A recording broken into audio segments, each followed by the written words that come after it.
శాతానికి మించినటువంటి ఓట్ల తేడాతో ఓడినటువంటి కారణంగా పొత్తు తప్పదు అని తెలుసుకున్నటువంటి పార్టీ నాయకత్వం జనసేన పార్టీని పొత్తులోకి ఆహ్వానించడం, ఆ తర్వాత కూడా గెలుపుకు కేవలం జనసేన మాత్రమే కాదు మరొక బలమైనటువంటి రాజకీయ పక్షం యొక్క అవసరం ఉన్నదని తెలుసుకుని భారతీయ జనతా పార్టీతో కూడా చివరి వరకు పొత్తు కోసం ప్రయత్నం చేసి భారతీయ జనతా పార్టీని కూడా పొత్తులో కలుపుకున్నటువంటి పరిస్థితిని రాష్ట్ర ప్రజలందరూ చూశారు. ఒకవైపు ఈ రాష్ట్ర ముఖ్యమంత్రి వైఎస్ఆర్ కాంగ్రెస్ పార్టీ అధ్యక్షుడు వైఎస్ జగన్మోహన్ రెడ్డి సంక్రాంతి నాటికే అభ్యర్థుల్ని 90% మందిని ప్రకటించేసి నియోజకవర్గాల వారీగా, జిల్లాల వారీగా, ప్రాంతాల వారీగా సిద్ధం వంటి సభలను ఏర్పాటు చేసుకుని ప్రజల్లోకి పోతా ఉంటే ప్రతిపక్ష కూటమి సీట్ల సర్దుబాటు, ఆ సీట్లలో ఏ అభ్యర్థిని నిలబెట్టాలి అనేటువంటి విషయంలోనే ఆల్మోస్ట్ నామినేషన్స్ వరకు ఆగినటువంటి పరిస్థితిని మనం చూశాం. అదే కాకుండా గత 5 సంవత్సరాల్లో కరోనా కాలాన్ని తీసివేయగా మిగతా కాలంలో ఈ రాష్ట్ర ప్రభుత్వం అవలంబించినటువంటి నూతన విధానాలు, వాలంటీర్ వ్యవస్థ ద్వారా ప్రతి ఇంటి గడప వద్దకు ప్రభుత్వ సేవలను చేర్చడం ఏదైతే ఉందో, ఇది నేను గతంలో కూడా చెప్పాను. ఈసారి ఎన్నికల్లో అది కీలక పాత్ర పోషించబోతా ఉంది. 71% మంది గ్రామీణ ప్రజానీకం ఉన్నటువంటి ఆంధ్రప్రదేశ్లో ఏ గ్రామంలోనైనా సరే ప్రభుత్వం ద్వారా ఏదైనా పథకం లబ్ధి పొందాలన్నా, ప్రభుత్వానికి సంబంధించినటువంటి ఏదైనా సంక్షేమ అభివృద్ధి కార్యక్రమం పొందాలన్నా ఆ గ్రామ స్థాయి నాయకుడి దగ్గరకో, మండల స్థాయి నాయకుడి దగ్గరకో వెళ్లాల్సినటువంటి పరిస్థితి. ఈ వాలంటీర్ వ్యవస్థ ద్వారా ఆ పరిస్థితి నుండి మార్పు తీసుకొచ్చినటువంటి వైరాన్ని ఈ రాష్ట్ర ప్రజలు అభినందించారు. ఏ ప్రభుత్వ పథకం కావాలన్నా, ఏ ప్రభుత్వానికి సంబంధించినటువంటి ప్రయోజనం జరగాలన్నా వాలంటీరే ఇంటి దగ్గరకు వచ్చి సేవలు అందించేటువంటి ఒక వినూత్న కార్యక్రమం ఈ రాష్ట్ర ప్రజల్లో ఆత్మగౌరవం పెంచింది అనడానికి ఏమాత్రం సందేహం లేదు.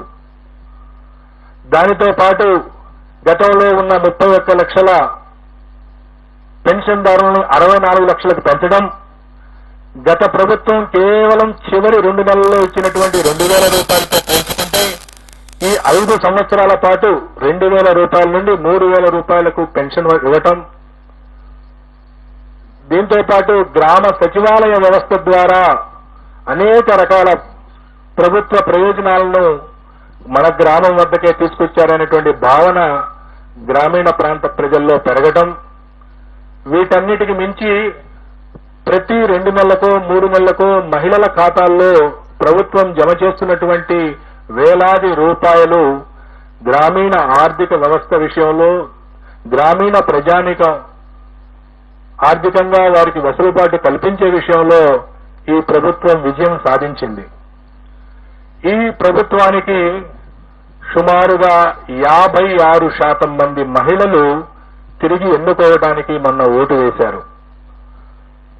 ఈ రాష్ట్రంలో ఉన్నటువంటి అన్ని వర్గాల మహిళల్లో ఎస్సీ, ఎస్టీ, బీసీ, మైనార్టీలు అనేది కాదు, ఓవరాల్ గా మహిళల్ని శాంపిల్ గా తీసుకుంటే 56% మంది మహిళలు ఈ పార్టీకి, వైఎస్ఆర్ కాంగ్రెస్ పార్టీకి ఓటు వేసినటువంటి పరిస్థితి. కేవలం 42% మంది మాత్రమే తెలుగుదేశం పార్టీ కూటమికి మహిళల్లో ఓటు పడింది. అలాగే పురుషుల్లో ఎన్డీఏ కూటమి ఆధిక్యత సాధించింది. సుమారుగా మహిళల్లో 13 నుండి 14% వైఎస్ఆర్ కాంగ్రెస్ పార్టీ ఆధిక్యత సాధిస్తే పురుషుల్లో వైఎస్ఆర్ కాంగ్రెస్ పార్టీ కేవలం 45.35% పరిమితమైంది. తెలుగుదేశం కూటమి 51.56%, అంటే సుమారుగా 6% మగవాళ్లలో తెలుగుదేశం పార్టీకి ఓట్లు ఎక్కువ పట్టడం మనం చూశాం.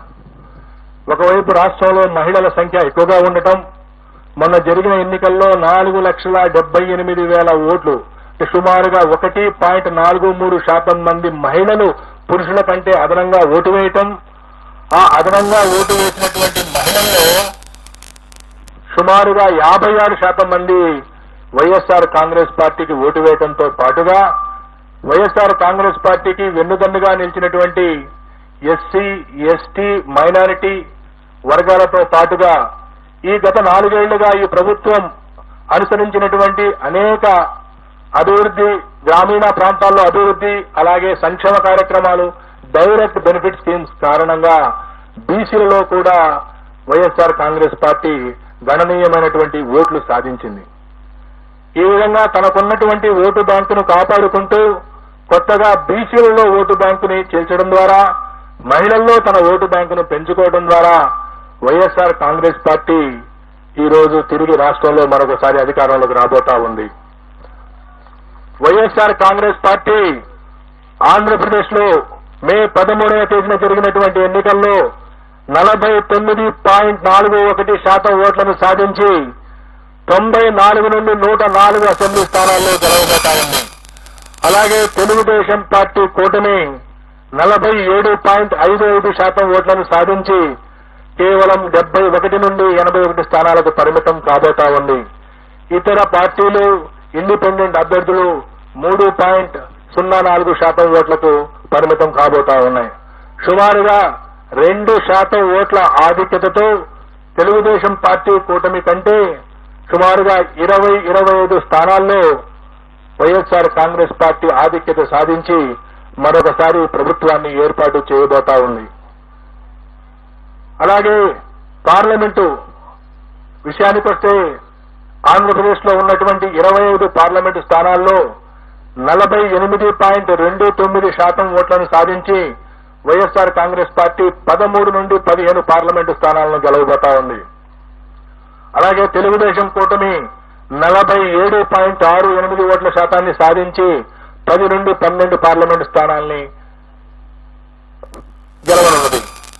4.03% ఓట్లు కాంగ్రెస్ పార్టీ మరియు ఇతర పార్టీలకు లభించినాయి. ఏ పార్టీకి కూడా ఇంకా వేరే పార్టీలకు సీట్లు లభించేటువంటి అవకాశం లేదు. కడప పార్లమెంటు నుండి పోటీ చేసినటువంటి శ్రీమతి షర్మిల గారు అక్కడ గణనీయమైనటువంటి ఓట్లు పొందుతున్నప్పటికీ అక్కడ గెలిచే పరిస్థితి లేదు. వారికి అక్కడ డిపాజిట్ కూడా దక్కేటువంటి పరిస్థితి లేదు. ఆవిడ సుమారు 12% ఓట్లకి పరిమితం కాబోతా ఉన్నది. ఈ విధంగా కాంగ్రెస్ పార్టీ సుమారుగా 3% ఓట్లు పార్లమెంటు స్థానాల్లో చీల్చిన కారణంగా వైఎస్ఆర్ కాంగ్రెస్ పార్టీ గెలవలసినటువంటి మరో 3 స్థానాల్ని కోల్పోబోతా ఉంది. అయినప్పటికీ ఎన్డీఏ కూటమి కంటే కూడా 2-3 పార్లమెంటు స్థానాలను అధికంగా సాధించబోతా ఉంది. సుమారుగా 13 నుండి 15 స్థానాలు వైఎస్ఆర్సీపీ, 10 నుండి 12 స్థానాలు టీడీపీ కూటమి సాధించబోతా ఉంది. సో ఈ విధంగా ఆంధ్రప్రదేశ్, తెలంగాణలో జరిగినటువంటి హోరాహోరీగా జరిగినటువంటి ఎన్నికల యొక్క ఫలితాలు జూన్ 4వ తేదీన ఉండబోతా ఉన్నాయి. జూన్ 4వ తేదీన మా ఈ ఆరా సంస్థ వైపు నుండి ప్రకటించినటువంటి పోస్ట్ పోలు నిజం కావాలని, గత 16 సంవత్సరాల్లో అనేక ఎన్నికల్లో వాస్తవానికి ఫలితాలకు దగ్గరగా మా ఆరా సంస్థ ఏ విధంగా అయితే ఫలితాలను ప్రకటించిందో అదే స్థాయిలో ఈ ఫలితాలను ప్రకటిస్తున్నామని తెలియజేయడానికి గర్వపడతా ఉన్నాం. అనేక రకాల ఒత్తిళ్లు, అనేక రకాల విమర్శలు అన్ని మా ప్రొఫెషన్ లో భాగంగా ఎప్పుడు వస్తూనే ఉంటాయి.